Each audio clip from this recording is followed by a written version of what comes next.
Bismillahirrahmanirrahim. Assalamu alaykum, hurmatli televizor ko'ruvchilar. Bu haftalik Istiqlol xabarlari programmamizning ko'rishinglarni qizg'in qarshi olamiz. Men Abdullah Yelqun. Hurmatli televizor ko'ruvchilar, oldin biz diqqatingizga bu hafta huzuringizga sunmoqchi bo'lgan xabarlarimizning asosiy mazmunini tanishtiramiz. Diqqatingizda Uyg'urlar bilan Xitoylarning qo'shmoq tuqqan bo'lish siyosati ijro qilinishga boshlagan mavzuli xabarimiz bo'ldi. Bu vatanimizga yangidan tayinlangan bosh sekretar Chen Quanguo'ning yana bir qamlashmagan siyosatlardan biri bo'ldi. Shundaqla Xitoy endi masjidga abshar qilinishni tayinladi mavzuli xabarimiz bo'ldi. 10-ayning 17-kuni Xotan viloyatida cho'ng yig'in ochilib, tunji turkumda 352 kadrni nahiya shaharlaridagi butun masjidlarga tayinlab o'rinlashtirganligi xabari oshkor bo'ldi. Xitoy bu orqali butun masjidlarda bo'layotgan har bir ishni ko'zib turmoqchi bo'lganligini bildirdi. Shundaqla Musulni qaytirib olish harakati boshlandi mavzuli xabarimiz. Buningga 30 necha davlatning 30 mingdan ko'p armiyasi qatnashgan. 10-ayning 16-kuni kecha boshlangan bu harakatda tunji kunilam Iroq askarlaridan 100 necha askarninki o'ldirilganligi xabar bor. Bu va buningdan boshqa xabarimiz diqqatinglar bo'ldi. Diqqatinglar ekranimizda bo'lsin.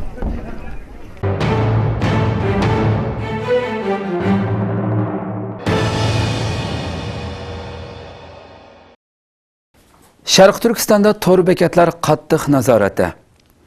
Xitoy doiralari Sharq Turkistondagi barliq to'r uchurlashtirish sistemalarining birdek Xitoy partiyasi rahbarligida bo'lishi va Xitoy partiyasi safsatalarining butun axborot sohasini umumyuzlik qoplashi kerakligini bildirdi.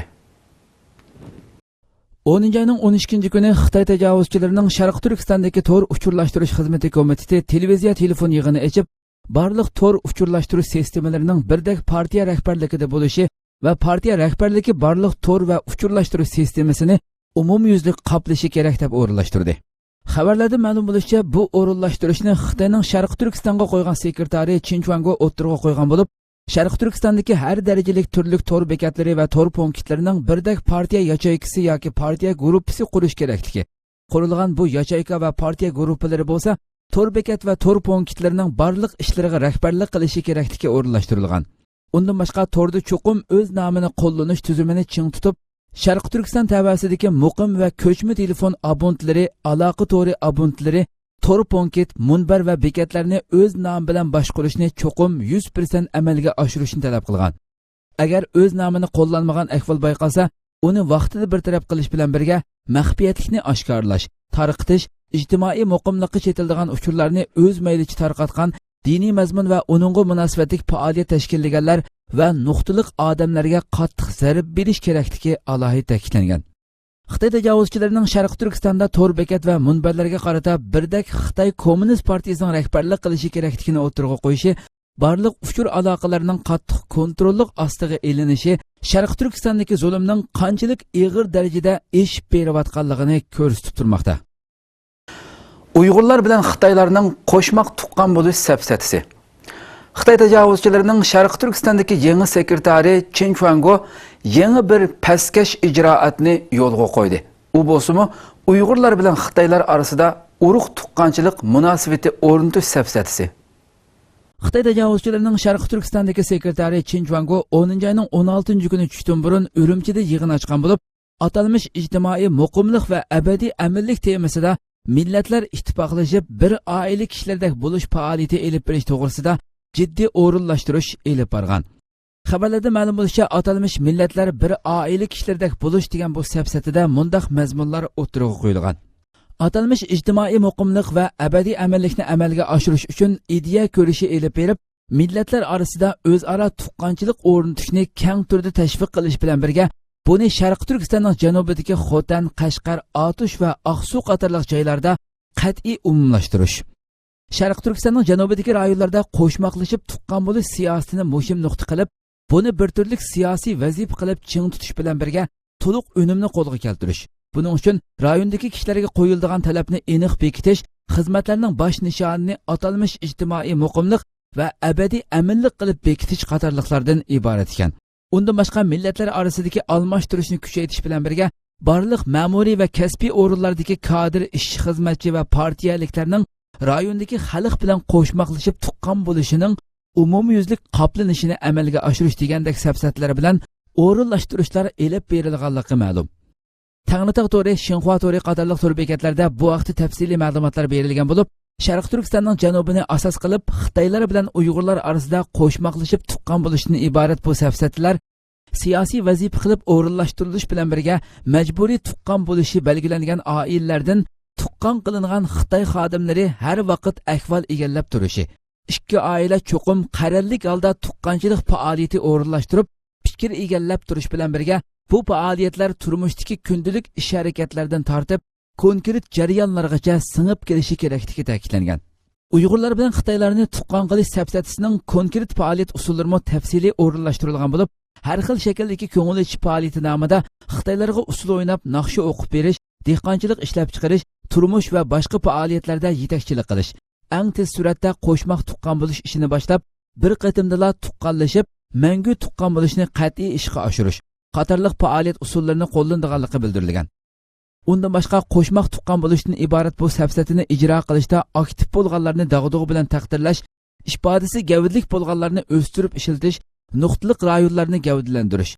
Sharq Turkistondagi yuqori darajali Xitoy ma'murlari va kasbiy xodimlari, janubdagi Xotan, Qashqar, Otush va Oqsudagi Xitoy ma'murlari va kasbiy doiralari shu joyning asosiy qatlamidagi Uyg'urlar bilan tuqqan bo'lish qatorliq usullarni elib berishni o'rinlashtirish bilan birga bu faoliyatni rasmiy tuzum shaklda qo'llanib, ijro qilib, uzoqcha qat'iy ching tutib davomlashtirish, o'yma-o'y kirib amillashish ahvolini nazorat qilish qatorliqlarimi o'tirib qo'yilgan. Berilgan xabarlarda ma'lum bo'lishicha, bu yig'in echilib atisi 10-oyning 17-kunidan boshlab Qumuldagi Uyg'urlar eng ko'p to'plashib o'ltiraqlashgan Iverg'ol, Sharq Turkistonning janubidagi Otush, Qashqar, Xotan, Oqsuv qatorliq joylarda atalmish Uyg'urlar bilan Xitoylarni qo'shmoq tuqqan qilish safsatisi jiddiy turda elib berilishga boshlagan. Sharq Turkistonda pasportlar jiddiy yig'ib olinmoqda. Xitoy doiralari xalqaroning ko'zini bo'yash uchun Uyg'urlarga pasport bijirib berish ishini qulaylashtirganligini e'lon qilib, 1 yil o'tmayla yana pasport yig'ib olishga boshladi. 2015-yili yil oxiridan boshlab Xitoy tajovuzchilari xalqaro besimning turtkisi, shundaqla o'zlarini Sharq Turkiston xalqiga hech qanday zulm salmagan qilib ko'rsatish uchun Sharq Turkistonda Xitoy tajovuzchilarining shartiga to'shgan Uyg'urlarga pasport bijirib berish ishini qulaylashtirganligini e'lon qilgan edi. Sharq Turkistondagi Xitoy tajovuzchilarining zulmidan joq to'ygan Sharq Turkiston xalqi shundan keyingi qisqagina 1 yilga yetmagan vaqt ichida imkoniyati yor berganicha barliq amal choralari bilan vatan sirtiga chiqishga boshladi. Ko'p qismlari o'zlariga keng quchoq ochgan Turkiyaga keldi. Bir qismlari Misr va Yevropa ellariga chiqib sayohat qildi. Chet ellarga chiqqan Uyg'urlarning o'zlari ko'rgan ellardagi hurlik, erkinlik, insoniy qadr-qimmatlarni ko'rgandan keyin Sharq Turkistondagi Xitoy tajovuzchilarining elib berayotgan qirg'in zulmlarining naqadar ig'irligini tunib yetib, shu davlatlarda qilishga urinayotganligini hamda o'zlarining kontrolligidan chiqib ketayotganligidan bearam bo'lgan Xitoy tajovuzchilari buningga yana chidamadi. Yaqinqi bir necha hafta ichida Sharq Turkistondan chiqqan va ijtimoiy aloqa vositalarida keng tarqalayotgan xabarlardan ma'lum bo'lishicha, 10-oyning boshlaridan boshlab Sharq Turkistonning har qaysi viloyat, nahiya, yezi, bozor va kentlarda berilgan koni yangi pasportlarning hammani umumyuzlik birdek yig'ib olayotganligi, hatto o'yma-o'y kirib pasport olganlarning pasportlarini zo'rlik bilan majburiy yig'ib chiqayotganligi ma'lum bo'lmoqda. Undan boshqa pasporti uyidan chiqmaganlarga alohida ogohlantirish chiqarib, 3 kun ichida pasportni topshirib bermasa jinoiy javobgarlikka tortilib, qattiq bartaraf qilinadiganligi bilan tahdid solingan. Ijtimoiy aloqa vositalaridagi buningga munosabatli ko'plagan inkoslardami bu xabarning rostligi tasdiqlangan. Atalmish qo'sh til o'qitishi uchun yana 3000 xodim tanlandi ekan. Xitoy doiralari Sharq Turkistonning janubidagi Xotan, Qashqar, Otush va Oqsuvga yana yangidan 3000 nafar Xitoy xodimlarini qo'sh til o'qitishiga yordam berish nomi bilan avatadiganligini e'lon qildi. Xitoy xalq to'ri Uyg'urcha kanalining 19-oktyabr bergan xabarda Xitoy tajovuzchilari Sharq Turkistonning janubidagi Xotan, Qashqar, Otush va Oqsuvdan iborat umumyuzlik Uyg'urlardan tarkib topgan bu rayonlarga yana yangidan 3000 nafar Xitoy xodimlarini qo'sh til o'qitishiga yordam berish nomi bilan avatadi ekan. Bu haqda berilgan xabarda Sharq Turkistonning janubidagi bu 4 rayonga avatilgan xodimlar bu rayondagi maktab yeshidan burunqi tayyorlik bosqichidagi qo'sh til ma'arifiy o'qitishni qo'llash va bu xizmatni qanot yaydirish uchun avatilgan bo'lib, 11-oyning o'ttirlarida o'qitish xizmatini boshlab bo'lishi kerak ekan. Bu xodimlarga cho'qim qo'sh til bilishi, nuqtali xizmatda o'qituvchilik qilgan bo'lishi degandek talablar qo'yilgan bo'lib, bularning 1200 nafari Sharqiy Turkistondagi Xitoy tajovuzchilariga bevosita qarashliq o'rinlardan, 1800 nafari Sharqiy Turkistonning har qaysi rayonlaridan tanlandi ekan. Bular tanlanib bo'lgandan keyin 10 kun maxsus tarbiyalash elib berildi ekan. Sharqiy Turkistondagi Xitoy tajovuzchilari bergan statistika ma'lumotga qaraganda 2015-yil oxirigacha Xotan, Qashqar, Otush, Aqsu qatorliq bu 4 rayonda 1700 dan ortiq atalmış qo'sh til yaslisi qurilgan bo'lib, o'qiyotgan yasli o'quvchilarning soni 350 mingdan oshib, qo'sh til yaslisi o'qitishi bu 4 rayonda 100% amalga oshirilgandan keyin yana 600 million mablag' selib 324 atalmış qo'sh til yaslisini yangidan qurdiganligini bildirgan edi. Ma'lum bo'lishicha, Xitoylar setayotgan qo'sh til sapsatisi butunlay qaymoqtirish bo'lib, amaliyotda bu nom bilan Uyg'urlarni ona tildan butunlay ayirish va savossiz qilish ko'zlanmoqda. Chunki amaliy sohada Uyg'ur tili tamoman siqib chiqarilgan, Uyg'ur o'qituvchilar sinfda cho'qim darslarni xitoycha o'tishga majburlangan. Shundaqla Xitoyning ichkiri o'lkalaridan kelgan Xitoy o'qituvchilarining hech birining bir eg'izmi Uyg'urcha bilmasligi bilan Uyg'ur sabiylarining mingisiga kichikidan xitoychani singdirish nishon qilinmoqda. Va bu assimilyatsiya siyosati saranglarcha ijro qilinmoqda bo'lib, millionlagan Uyg'ur o'quvchilarining darslardagi natijalari ko'rinarli darajada tushmoqda.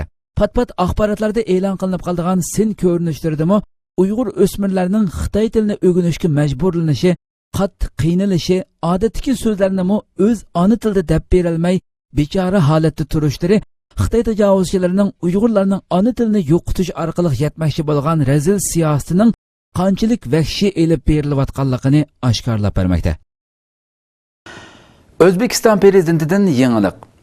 O'zbekistonning Islom Karimovdan keyingi muvaqqat prezidenti Shavkat Mirziyoyev Islom hamkorlik tashkilotiga a'zo davlatlarni islom dinining izzatini qo'g'dash va islom dunyosi olimlarining utuqlarini ko'plab tashviq qilishga chaqirdi.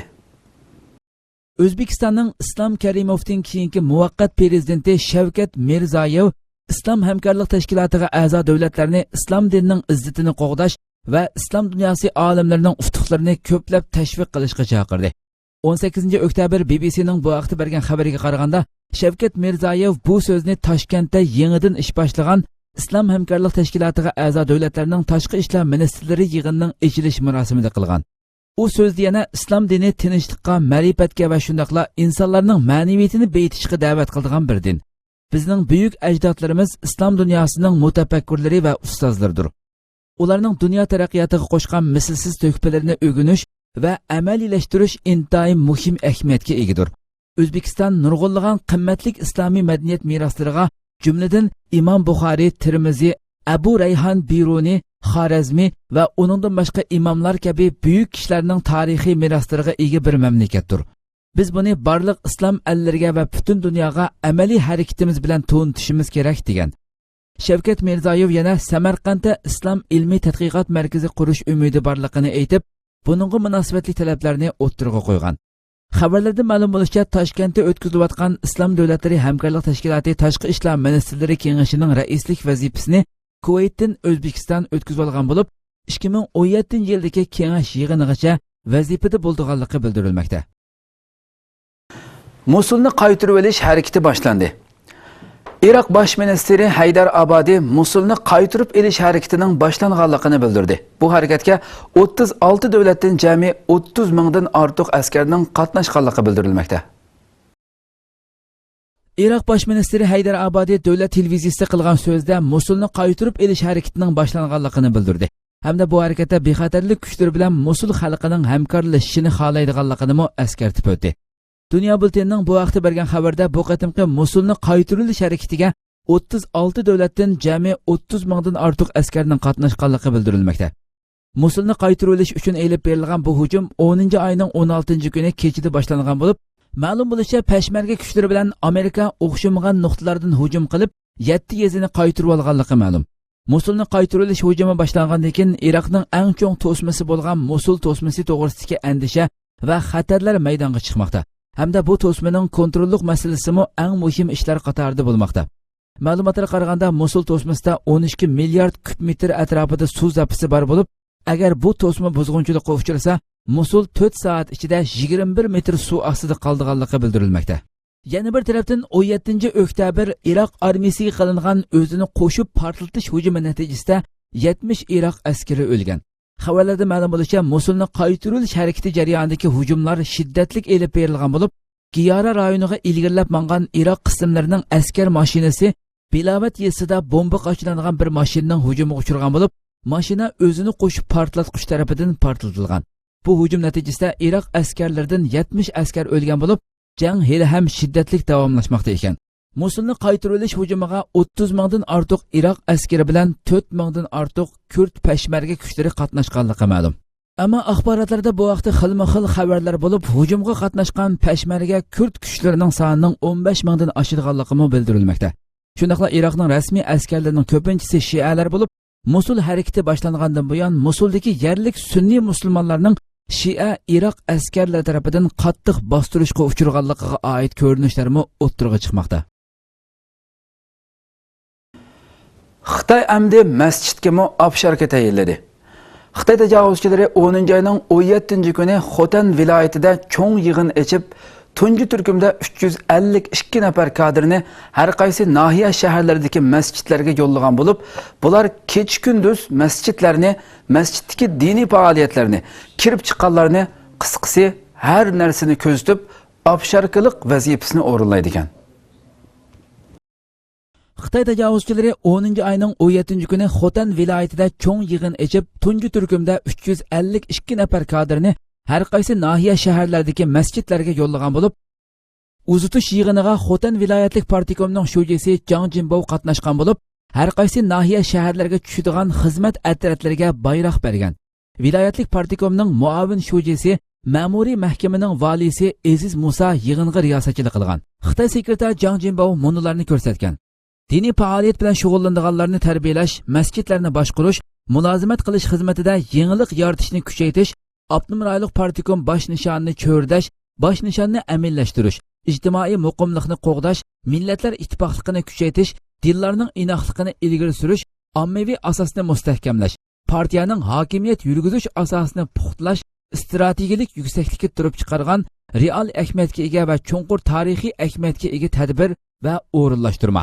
U yana so'zini davomlashtirib, viloyatlik partikom ma'muriy mahkamaning maxsus uzatish yig'ini echishi ko'pchilikka yo'lga chiqishdan burun ilhom berish hamda ko'pchilikning yangi qiyofatda asosiy qatlamga cho'nqur cho'kib, xizmatni yaxshi ishlashi uchun men viloyatlik partikom ma'muriy mahkamaga vakolatan ko'pchilikning Abdunum rayonlik partikomning o'rinlashtirmalarini boshlamchilik bilan amaliyotdan o'tkazganligiga chin ko'nglimdan rahmat aytaman. Ko'pchilikning umumiylikni ko'zlab, o'zining oilasidan voz kechishdak chakarlik xislatiga, kuchlik partiyaligiga oliy ehtirom bildiraman. Kani tuturib masjid boshqaradigan kadrlar xizmat o'lchimini yuqori chekka yetkazib, ruhiy holatini yaxshi holatga tangshab, o'ziga qattiq talab qo'yib, xizmat o'rnida ching turib, o'z xizmatini qizg'in suyib, to'kpi qo'shishni majburiyat deb bilib, kanatda turib masjid boshqarish xizmatiga o'zini beg'ishlashi, dinlarning inoqligini tirishib ilgari surib, dinni sotsializm jamiyatiga uyg'unlashtirishga, zamonaviy turmush shakliga singishga yetaklashishi lozim. U yana masjid boshqaradigan kadrlarning kanatda turib masjid boshqarishning muhim ahamiyatini to'g'ritunib, zihniy kuchini xizmatga qaratib, haqiqiy yildiz tortishini, kanatda turib masjid boshqarish mas'uliyatini tirishib ado qilib, diniy zotlar va dinga e'tiqod qiladigan ommani partiya hukumatning atrofiga zich uyushtirishni talab qilgan. Kuzatuvchilar bu ijroatning Xitoy tajovuzchilarining dinni texmi qattiq bostirishdagi yangi bir qadam ekanligini bildirishmoqda. Hurmatli televizor ko'ruvchilar, shuna qilib bu haftalik Istiqlol xabarlari programmamiz mush yerda oxirlashdi. Kelar qatimqi programmamizni ko'rishgacha sizlarni Janobi Alloh topshiramiz. Shuna qilib programma oxirida ekran orqasiga barliq xizmatdoshlarimga ko'pdan ko'p rahmat aytaman. Assalomu alaykum va rahmatullohi taala va barakatuh.